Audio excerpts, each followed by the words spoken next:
अस्सलाम वालेकुम गाइस, मेरे हम सफ़र ड्रामे की अगली किस्त में आप देखेंगे कि हाला को अजियत में देखकर हाला की सास बहुत खुश हैं। अब वो समीन को अपने घर की बहू बनाना चाहती हैं। समीन कहती है कि हाला ने मेरे साथ कुछ भी गलत नहीं किया, बल्कि ताईजान आपने और मेरी अपनी माँ ने ही मेरे साथ गलत किया है। हाला के जाने में अब मुझे कोई भी दिलचस्पी नहीं है और ना हमजा के जाने में दिलचस्पी है। मेरी लाइफ के फोकस का बेड़ा गर्क करके रख दिया आप दोनों ने। हमजा दुनिया का कोई आखिरी लड़का नहीं है। और अम्मी, आप अपनी बेटी को देखें, आपकी बेटी को तो सितारों को हाथ लगाना था ना, और आप मुझे चिंगारियाँ चुनने पे लगा रही हैं। और ताईजान, आप अपनी बेटी को देखें, जिसका बस चले तो हर शादी पे जाके दुल्हन को उठा के उसकी जगह खुद बैठ जाए।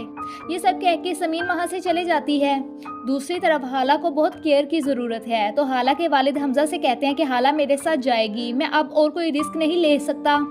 जवाब में हमजा कहता है कि मैं ये बात हाला के मुंह से सुनना चाहता हूँ कि वो किसके साथ रहना चाहती है। हाला भी कह देती है कि मैं अपने डैड के साथ जाऊंगी।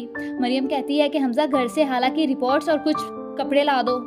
दूसरी तरफ हमजा की बहन रूमी ने अपनी माँ को मुसीबत में डाल दिया है। वो कॉलेज जाती है तो उसकी माँ उसे वहाँ पर पिक करने जाती है, लेकिन रूमी वकास के साथ गई हुई थी।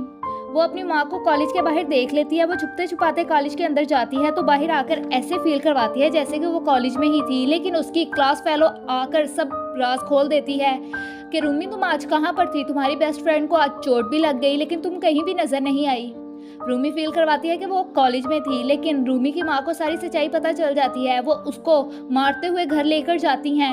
घर जाकर उनका सामना हमजा के साथ होता है, तो वो पूछती हैं कि तुम कहाँ पर जा रहे हो? हमजा कहता है कि मैं हॉस्पिटल जा रहा हूँ, हाला के पास, हाला की रिपोर्ट्स और उसके कुछ कपड़े देने। हमजा की माँ को लगता है कि हाला अब हमेशा के लिए यहाँ से चले गई।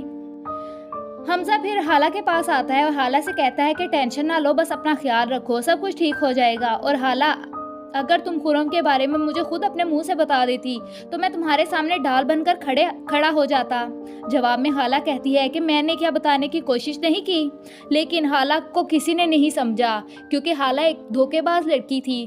किसी ने हाला को समझने की कोशिश ही नहीं की।